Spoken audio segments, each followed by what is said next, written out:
and welcome back to the Mr. Mouse Show. In today's video, we're going to be going off something that I thought was creative.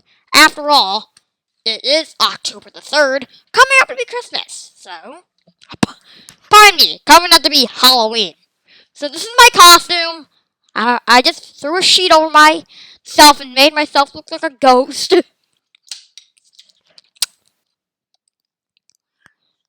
Want to keep it kid-friendly here. So you might be asking, what am I going to be doing?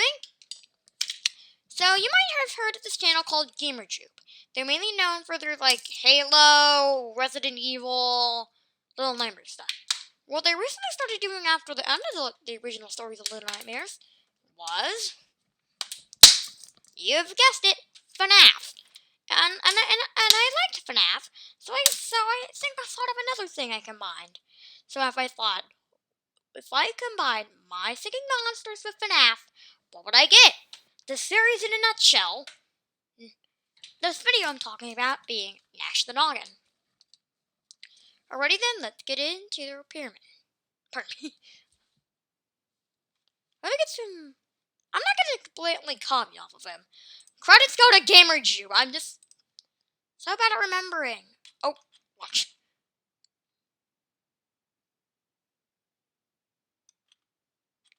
Here's how I do it. Oh, right here.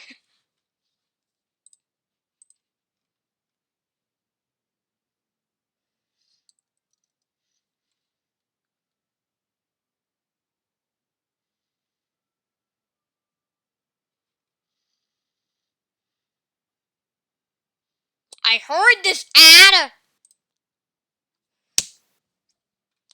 Okay, online education, take this. So I mean, this starts off with the character wearing then introducing you on stage, then a map, then in the repair room, then is a thing introduction, then the wear and tear moment, then the incident, then his gameplay, which I'll not actually show you fully, just tell you about. So alright, let's get into Nash the Noggin. So Nash the Noggin was a friendly little animatronic, and here's how he looked. He basically looked like a noggin from My Singing Monsters. Being in this case, having the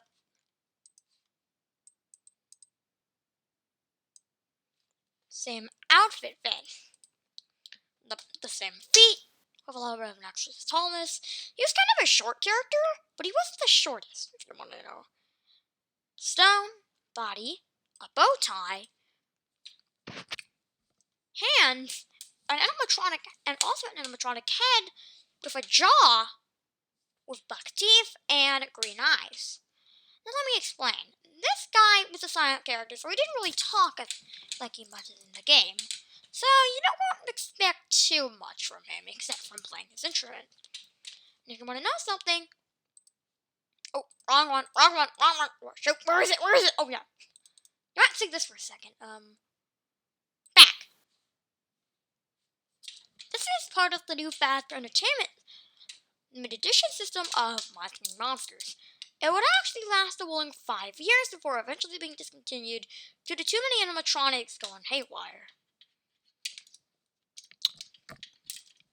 There will be a lot more animatronics on stage, but Noggin was kind of a little bit of a goofy character, especially with the buck teeth. Now, Noggin was inspired by, obviously, the character from My Singing Monsters with the same name. He was actually going to be a little bit different, having a more of a creepier, a little bit, 2% more creepier thingy. But the people said no, as they didn't want to terrify any children, so they just stuck to the actual design. Now, Nash the Noggin was a kind of a little bit of a... Oh, I keep spoiling everything, sorry! End of the My Singing Monsters section. As more characters may be introduced, like mammoths and toe jammers. Besides, to even get into the section, you had to get through a maze. Now, this map version was made in 2022, was made in the year 202, missing number. So all we can see is the number 202. There was a fourth digit. However, that accidentally got torn off by something. But it's likely rather the year 2021 or 2020. Most predict it being 2020. Now, obviously, Noggin's role on stage was the bongos, and that he would constantly play every once in a while, doing the same, theme line on the Play Island. As that was the first ever song they introduced to the young ones from Rising Monsters. The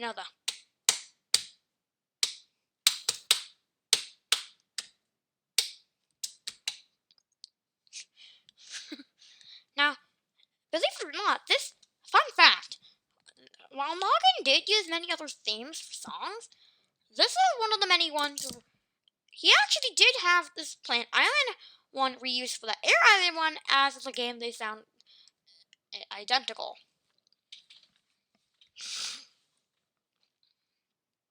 Now, obviously, as you've probably seen in the Game and Juke video, let me just get a little back of it. After a couple incidents, things wear and tear got the best of him, and he would also eventually only say one thing, which is mainly only at the time when the food's being served, like pizza. However, it's only used for pizza, sodas, or snacks. Any other item, he would not really say this, but every time he said that, he would say something, "It's bongo time, baby." Now, obviously, he had a little bit of a jazz theme as the bow tie. However, after the first year, after no one checked on it, Troublemaker Kid started appearing more often, and eventually, soon, this is what he looked like. Now let me go after the tragic things that happened. Obviously, after a year after his non-appearance, wear and tear got the best of him, and he started getting more soda stains, pepperoni slices, and even treats in his teeth. More of the endoskeleton stuff started to wear out, along with cottons. But now, if you want to know something, it was basically like the Game and Juke videos. Under that suit, there would be an endoskeleton covered in stuffing, and besides, the head is made of rubber. He didn't really lose it that much, so eventually soon a hole started tearing into his right neck side, and he lost one of his parts of a bow tie, which made him a little bit angry. And he really didn't like the treat stuck in his teeth, so one night when the repairman forgot to lock the door to the repair room, he snuck in and glued in some extra sharp teeth for more damage. And these were not just the rubber ones that would deal no damage. These were real ones that could actually hurt you. He almost lost it when some teenagers broke into the rules, and they were originally going to give their gummy bears to charity, but instead wasted them by putting them on Nash the Noggin, and then eventually Nash, if you're wondering, ended up actually being able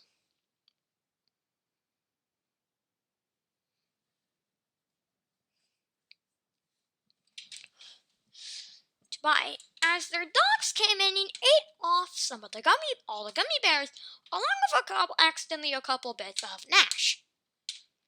But he really lost it when a 12-year-old purposely got a medium-sized rock outside and threw it at Nash the Noggin's eyes, which was already looking bad at the time. Besides, Nash was already looking bad at the time. To make it even worse, that 12-year-old got a medium-sized rock, threw it at his eye, and then eventually, 5 seconds later, his eye fell out. Now, the worst part of this is after 1 year, because it only lasted like 2 years. 1 year of fineness, 1 year of total terror was the incident.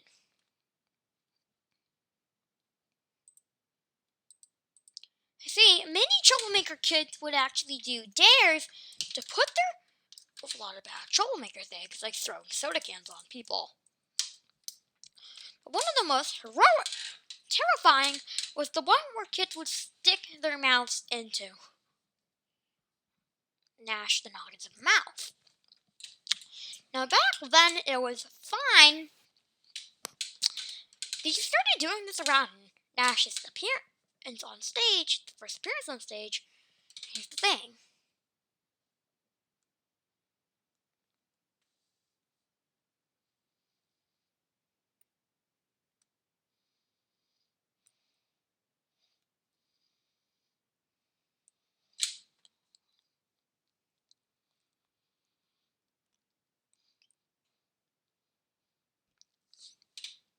They always good for the ear, and yet again they had no harm, as the buck teeth were made of a not so sharp rubber.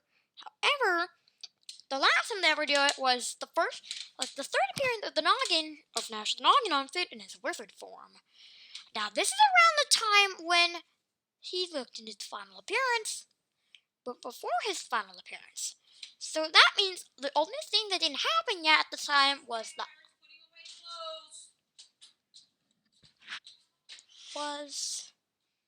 the eye, which hasn't fallen out of the time as it was made before that.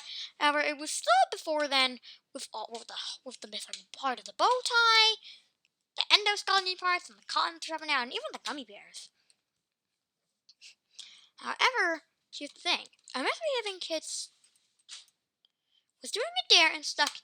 This would be the final time I've ever done this. On his second appearance on stage in the before his record form, I was still even to make another one. A kid stuck his hand into Noggin's mouth, and then and this is around the amount of time when 2 batches of Skittles were being made. So when you said it's bongos time, baby, it slammed shut on the cards in the poor kid's head, and it even ripped off the hand. Now, of course, you can still use the arm and still have a hook, but the whole hand got ripped off. Think about that. Soon the ambulance sounds were coming out. After the incident, like this. Wee woo, wee woo, wee woo, wee woo. Eventually the kid was brought back, and that was the second to the last time. The last time he'd come there, he would never. He stared at the Nash the Noggin in shame, with his arm missing, and placed by a hook. So whatever happened to the actor is pretty unsure.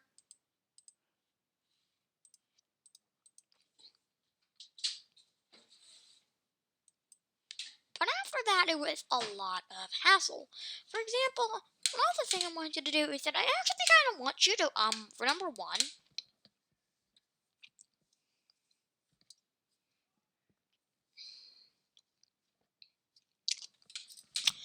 come up with gameplay ways of how if you encountered with this character, what would his gameplay be? Would he be able to bite open the door bit by bit and you'd have to hide? Disabling one of the doors? Like that? Here's how it goes.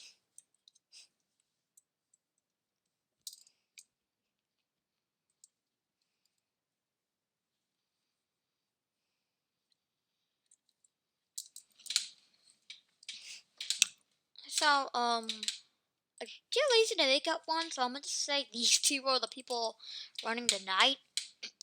Let's say same things. Noggin would start on stage, but then slowly move out to the office. Possible areas you can go to would be like the kitchen, the play area, or even inside the ball pit.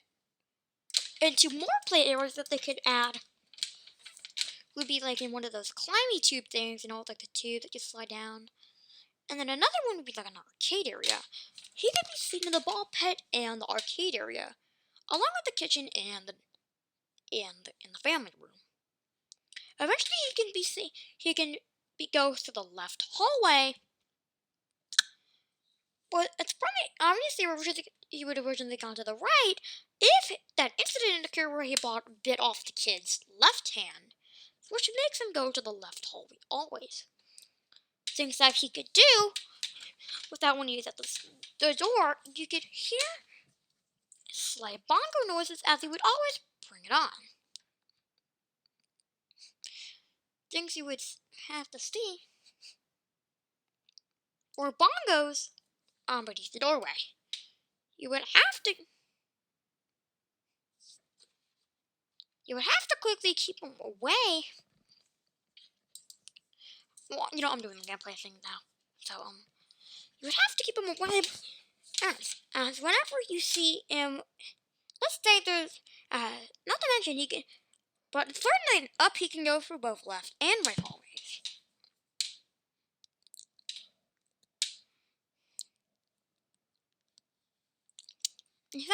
And here would be how it would go.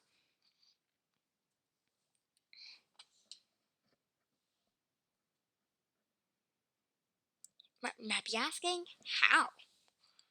Well, let's say there's bongos on the left door frame. If you close it,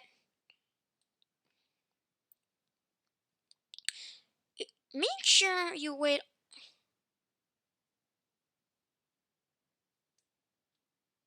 All you need to do is to make sure you wait 10 seconds without closing the door. Because if you close the door while the bongos are still there, it would make a loud noise and Nash would come running off the other side of the door.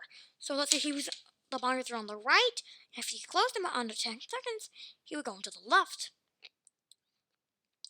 And if you would fail, he would give you a classic FNAF jump scare. This game would fade to black and you'd see the classic FNAF game over screen. Now I think this probably won't happen as FNAF's not really the biggest crossover guy, but just like as if he ever does a crossover, this would be a pretty cool idea, and besides, it's just our idea. We're not begging FNAF to do anything about this. Now we're just seeing who we can make up next. Boop, boop, boop, boop.